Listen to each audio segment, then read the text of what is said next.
Oh my God. ASMR Ayobida. ASMR. Diyos buko, Diyos.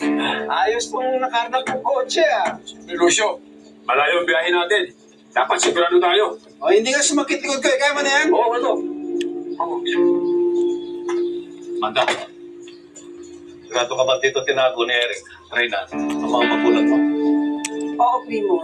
Matagal ko nang hinandaan lugar na to kung sakaling makatakas ako kay Agustus na mapatunayan ko ang katapatan ni na Eric at Renan.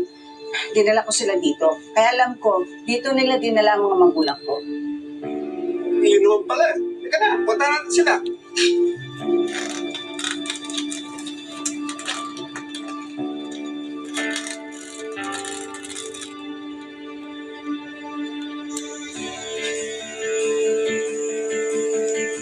Primo, pwede natin gawing Bye! Ubos.